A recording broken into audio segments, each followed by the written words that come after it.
ಮಹಿಳೆಯರು ಸಮಾಜಮುಖಿಯಲ್ಲಿ ಬಂದು ಒಳ್ಳೆಯ ಕಾರ್ಯಕ್ರಮ ಮಾಡಲಿ ಅಂತ ಹಾರೈಸಿ ಈ ಎರಡು ಮಾತ್ರ ಮುಗಿಸ್ತಾ ಇದ್ದೀನಿ. ಜೈ ಹಿಂದ್, ಜೈ ಕರ್ನಾಟಕ.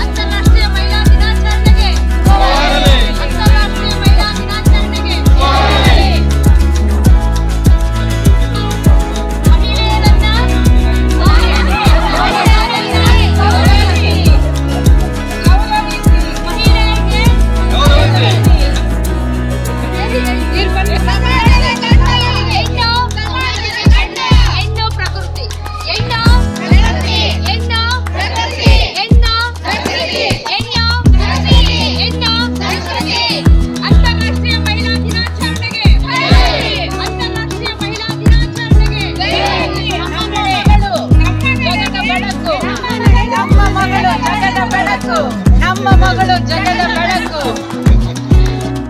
ಮಾನವೀಯತೆ ಬೆಳೆಸೋಣ, ದೌರ್ಜನ್ಯ ತಡೆಯೋಣ, ಮಾನವೀಯತೆ ಬೆಳೆಸೋಣ. ಬಾಲ್ಯವಿವಾಹ ನಿಲ್ಲಿಸಿ, ಮನೆಯ ದೀಪ ಬೆಳಗಿಸಿ. ಬಾಲ್ಯವಿವಾಹ ನಿಲ್ಲಿಸಿ, ಮನೆಯ ದೀಪ ಬೆಳಗಿಸಿ.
ಇದರ ಪ್ರಯುಕ್ತ ಕೆಲವು ಆಟೋಟಗಳನ್ನು ಇಟ್ಟಿರುತ್ತೇವೆ ಮತ್ತು ಏಕ ವ್ಯಕ್ತಿ ಅಭಿನಯ ಕೂಡ ಉಂಟು. ಅದರಲ್ಲಿ ಸಂವಾದ ಕೂಡ ಮಾಡಲಿಕ್ಕಿದ್ದೇವೆ.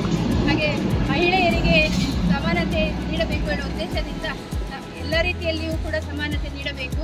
ಪ್ರತಿ ಬಾಯಿಯಲ್ಲಿ ಮಾತ್ರ ಹೇಳ್ತಾ ಇದ್ದಾರೆ ಸಮಾನತೆ ಕೊಟ್ಟಿದ್ದೇವೆ ಅಂತೇಳಿ, ಆದರೆ ಸಮಾನತೆ ಇಷ್ಟರವರೆಗೆ ಮಹಿಳೆಯರಿಗೆ ಸಿಕ್ಕಿಲ್ಲ. ಇನ್ನು ಮುಂದೆ ಆದರೂ ಸಿಗಬೇಕು ಎನ್ನುವ ಉದ್ದೇಶದಿಂದ ಅಂತಾರಾಷ್ಟ್ರೀಯ ವಿಶ್ವ ಮಹಿಳಾ ದಿನಾಚರಣೆ ನಾವು ಇಲ್ಲಿ ಇಂದು ಆಚರಿಸ್ತಾ ಇದ್ದೇವೆ. ವಿಶ್ವ ಮಹಿಳಾ ದಿನಾಚರಣೆಯ ಮಹಿಳೆಯರೇ ಸಾಧನೆ ಮಾಡಿರುವಂತಹ ಹೈನುಗಾರಿಕೆಯಲ್ಲಿ ಸಾಧನೆ ಮಾಡಿರುವಂತಹ ಲಲಿತಾ ಹಾಗೂ ಆಟೋ ಚಾಲಕಿ ಆಗಿರುವಂತಹ ಲೀಲಾ ಕೈವರಿಗೆ ಕೂಡ ಸನ್ಮಾನವನ್ನು ಮಾಡ್ತಾ ಇದ್ದೇವೆ ಇದರ ಪ್ರಯುಕ್ತ.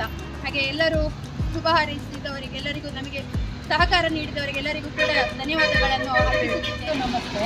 ಇಲ್ಲಿ ಸೇರಿರುವ ಮಹಿಳೆಯರು ಮನೆಯಲ್ಲಿ ಏನು ಕೆಲಸ ಇಲ್ಲ ಅಂತ ಹೇಳಿ ಬಂದದಲ್ಲ, ಅಥವಾ ನಮ್ಮ ಕೆಲಸಗಳನ್ನು ಬಿಟ್ಟು ನಮ್ಮ ಚಿತ್ರದುರ್ಗದಿಂದ, ಮಂಡ್ಯದಿಂದ, ಮಂಗಳೂರಿಂದ ಎಲ್ಲ ಬಂದು ಇಲ್ಲಿ ಸೇರಿದ್ದಾರೆ. ಹಾಗೂ ಯಾಕೆ ನಾವು ಇಲ್ಲಿ ಬಂದಿದ್ದೇವೆ ಅಂತ ಹೇಳಿದರೆ, ಮಹಿಳಾ ದಿನಾಚರಣೆ ಎಲ್ಲರಿಗೂ ಗೊತ್ತು, ಅಂತಾರಾಷ್ಟ್ರೀಯ ಮಹಿಳಾ ದಿನಾಚರಣೆ ಎಲ್ಲರಿಗೂ ಗೊತ್ತು. ಆದರೆ ನಾವು ಅಲ್ಲಲ್ಲಿ ಪ್ರೋಗ್ರಾಮ್ ಮಾಡ್ತಾ ಅವರನ್ನು ಹುರಿದುಂಬಿಸಿ ಅಥವಾ ಅವರನ್ನು ಮಲಗಿದವರನ್ನು ಎಬ್ಬಿಸಬೇಕು ಅಂತ ಹೇಳುವ ನಿಟ್ಟಿನಲ್ಲಿ ನಾವು ಈ ಕಾರ್ಯಕ್ರಮಗಳನ್ನು ಮಾಡ್ತಾ ಇದ್ದೇವೆ. ಮಹಿಳೆಯರಿಗೆ ಹಕ್ಕು ಅವರು ಏನು ಎಣಿಸ್ತಾರೆ ಅಂತ ಹೇಳಿದರೆ, ನಮಗೆಲ್ಲ ಗಂಡಂದಿರು ಹಕ್ಕು ಕೊಟ್ಟಿದ್ದಾರೆ ಅಂತ. ಅದು ಹಕ್ಕು ಕೊಡೋದಲ್ಲ, ಮಹಿಳೆಯರಿಗೆ ಹುಟ್ಟಿನಿಂದಲೇ ಹಕ್ಕು ಇದೆ. ಅದನ್ನು ಅವರು ಅರಿವು ಮಾಡಿಕೊಳ್ಬೇಕು. ಏನು ಹಕ್ಕಿದೆ, ಏನು ಹಕ್ಕು ಅವ್ರದ್ದು, ಹೇಗೆ ಜೀವಿಸಬೇಕು ಅವರು ಅಂತ ಹೇಳುವಂಥದ್ದು ಮಹಿಳೆಯರೇ ಅರ್ಥಕೊಳ್ಬೇಕು ಅಂತ ಹೇಳುವಂಥ ನಿಟ್ಟಿನಲ್ಲಿ ನಾವು ಈ ಪ್ರೋಗ್ರಾಮ್ಗಳನ್ನು ಅಲ್ಲಿ ಆಚರಿಸ್ತಾ ಇದ್ದೇವೆ. ನಮ್ಮ ಸಂಚಲನ ಸ್ಟೇಟ್ ಟೀಮು ಹಾಗೂ ಇಲ್ಲಿಯ ಸಂಘದವರು ಎಲ್ಲರೂ ಸೇರಿದ್ದಾರೆ. ತುಂಬ ಕಷ್ಟಪಟ್ಟಿದ್ದಾರೆ ಇಲ್ಲಿಯ ಸಂಘಗಳು. ಒಂದು ಕಾರ್ಯಕ್ರಮ, ಇಷ್ಟು ದೊಡ್ಡ ಕಾರ್ಯಕ್ರಮ ಮಾಡಬೇಕು ಅಂತ ಹೇಳಿದರೆ ಅದು ಸುಮ್ಮನೆ ಆಗೋದಿಲ್ಲ. ಆಲ್ರೆಡಿ ಗೊತ್ತಿರುವ ಹಾಗೆ ಇಲ್ಲಿ ಪುರುಷ ಸಮಾಜ ಇರುವಾಗ ಮಹಿಳೆಯರನ್ನು ಒಟ್ಟುಗೂಡಿಸೋದೇ ಒಂದು ಸಾಹಸದ ಕೆಲಸ. ಸೊ ಅದನ್ನೆಲ್ಲ ಮಾಡಿದ್ದಾರೆ ಇಲ್ಲಿಯ ಮಹಿಳೆಯರು, ಅವರಿಗೂ ಸಹ ಧನ್ಯವಾದಗಳು. ಅದರ ಜೊತೆಗೆ ನಮಗೆ ನಮ್ಮದು ಹಕ್ಕು ಅಂತ ಕೇಳೋದಕ್ಕಿಂತ ನಮಗೆ ಏನು ಕೊಡಬೇಕು, ನಮಗೆ ಸ್ಪೇಸ್ ಕೊಡಿ, ನಮಗೆ ಅವಕಾಶಗಳನ್ನು ಕೊಡಿ, ಇದನ್ನೇ ನಮ್ಮ ಬೇಡಿಕೆ ಇರುವುದು. ಇಷ್ಟ ಹೇಳ್ತಾ ನನಗೆ ಅವಕಾಶ ಕೊಟ್ಟದಕ್ಕೆ